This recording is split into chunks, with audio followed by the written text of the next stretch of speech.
The late morning sun glinted off the polished windows of the West Bridge Plaza, bouncing off a sleek silver Bentley Bentayga parked between rows of ordinary sedans. Its owner, a tall black woman in her early 40s, draped in a tailored emerald green blazer and a crisp white blouse, was loading an assortment of shopping bags into the trunk. Candles, designer notebooks, a small sculpture, items carefully curated from a quiet weekend shopping spree.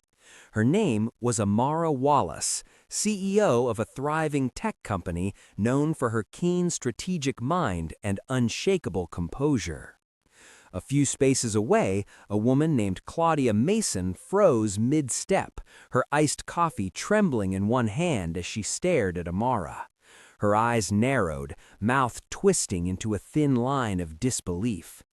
That can't be hers," she muttered under her breath, disbelief curdling into resentment. The sight of a black woman in designer attire effortlessly handling a Bentley, a car Claudia had only dreamed of, lit every spark of jealousy she carried. Before she could think better of it, Claudia whipped out her phone. Her voice dripped with exaggerated urgency as she called 911. "There's a suspicious black woman near a luxury vehicle. She looks like she might be stealing something. Please hurry." Across town, Officer Lucas Raymond, an 8-year veteran known for his strict, no-nonsense approach, heard the dispatch over his radio. Sirens wailing, he sped toward West Bridge Plaza, scanning the lot for the reported suspicious woman.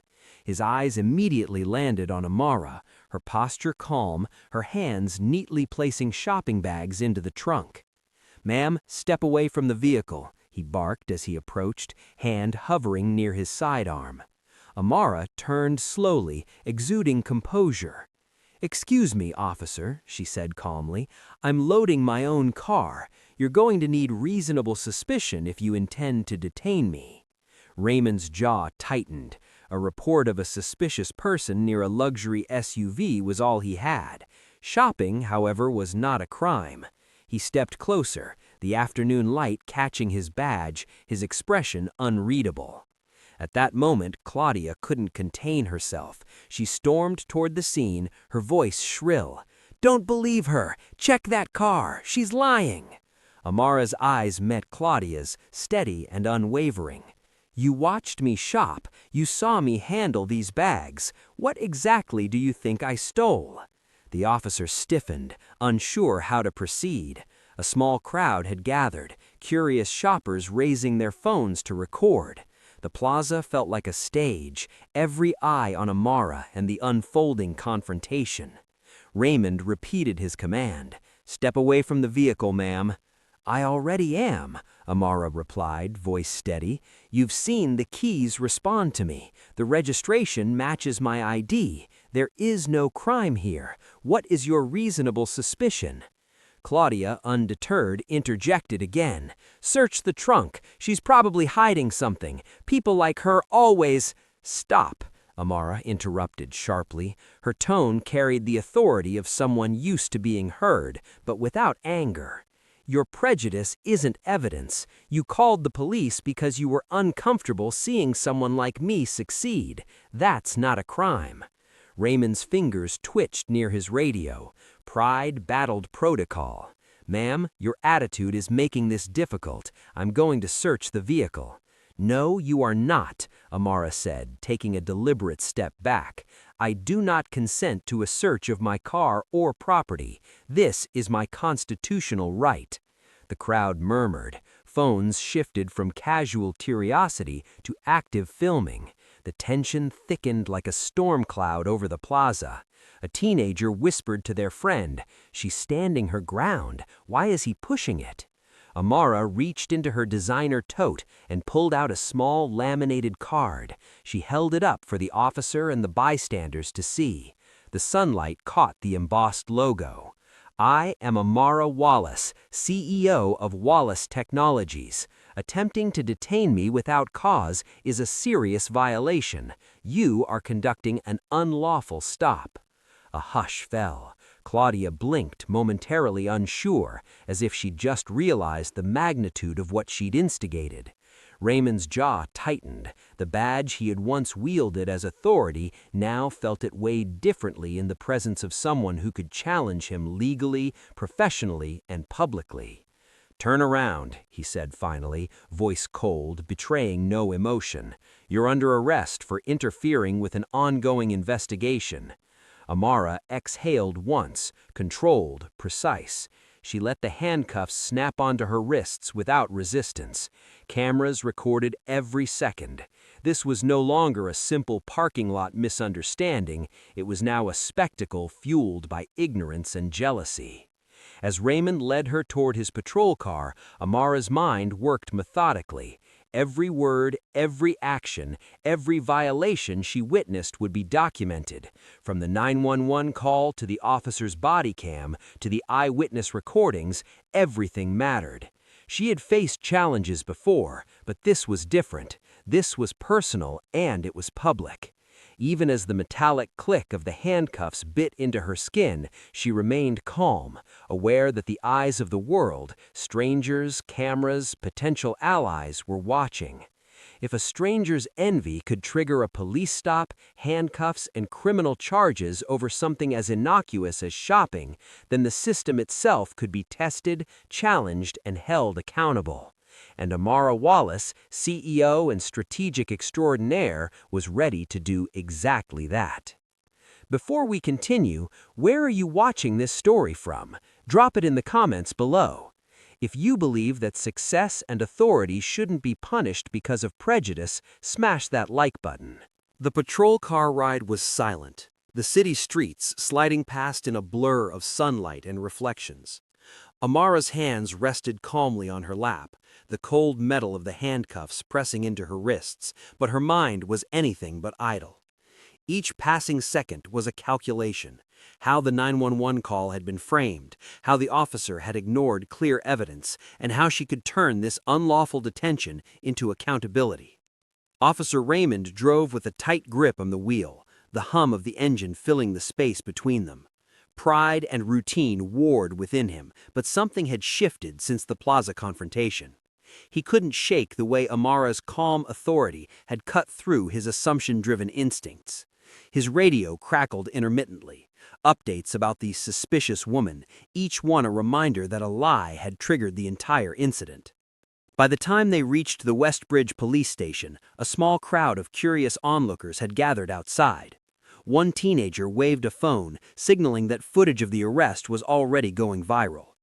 Amara stepped out of the patrol car, her posture composed, every movement deliberate.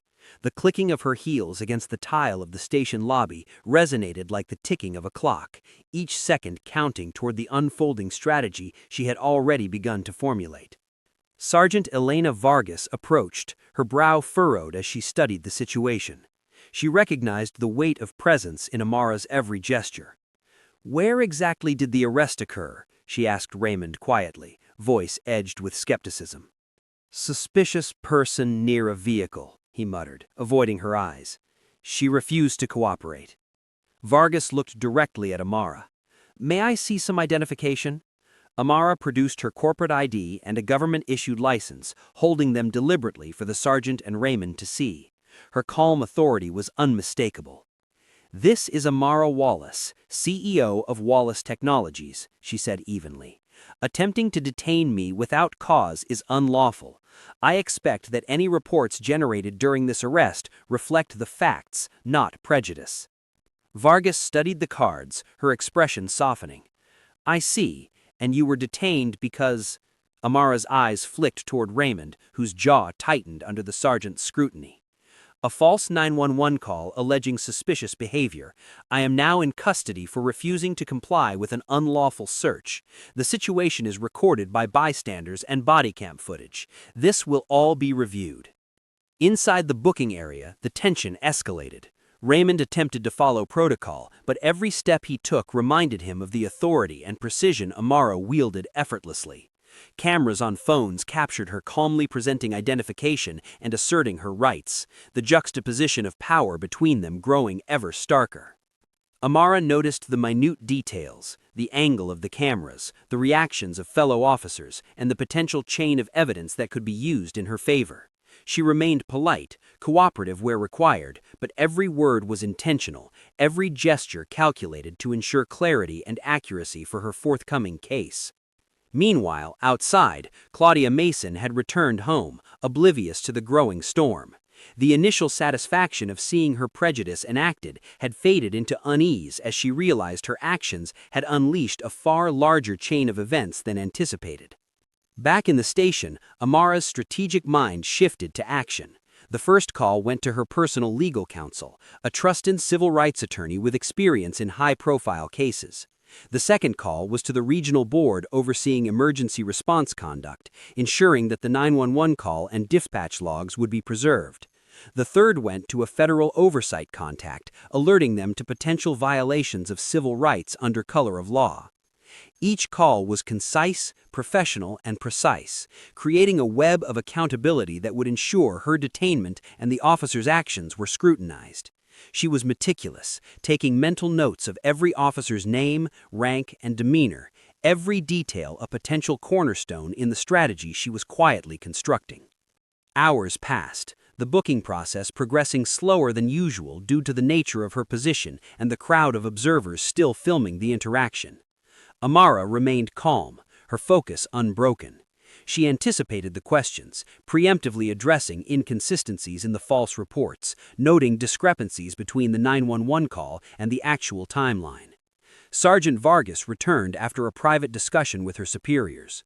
Her expression was serious but professional. "Amara," she said quietly, "we've reviewed the preliminary reports and the recorded footage. You will be released immediately.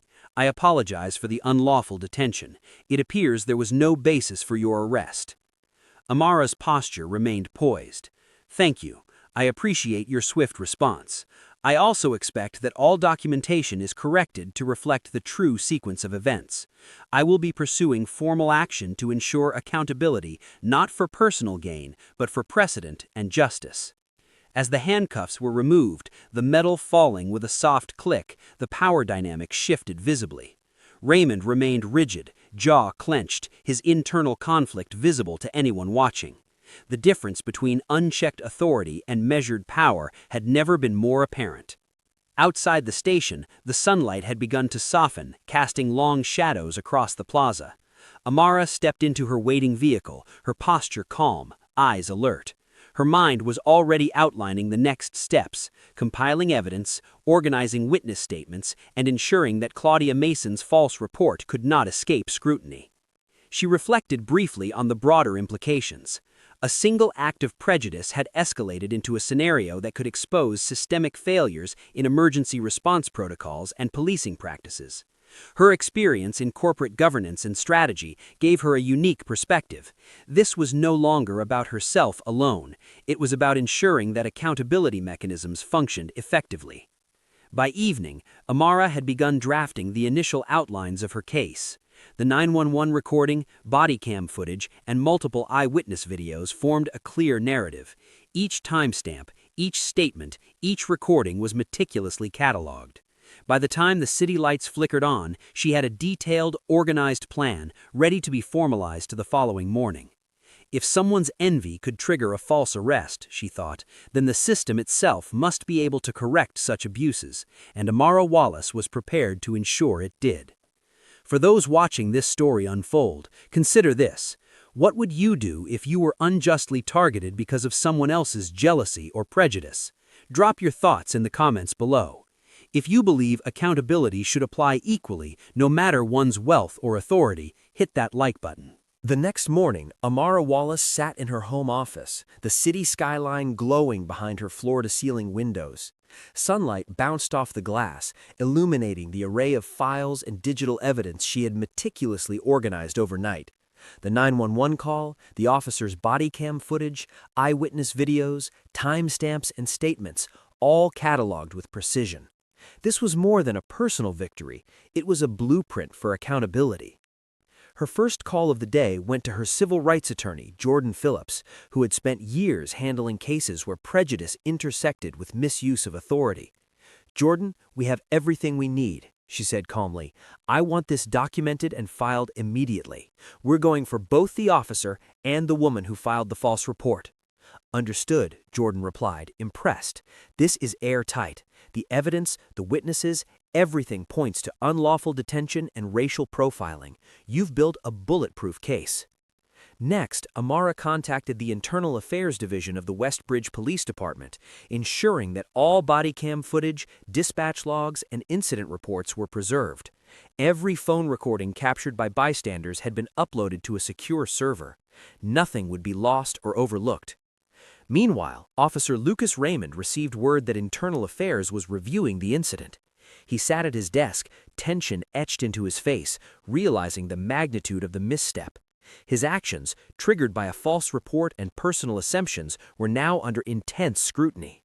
Pride had given way to the stark reality of professional consequences. Claudia Mason, the instigator of the false 911 call, had already begun to feel the ripple effects of her choices.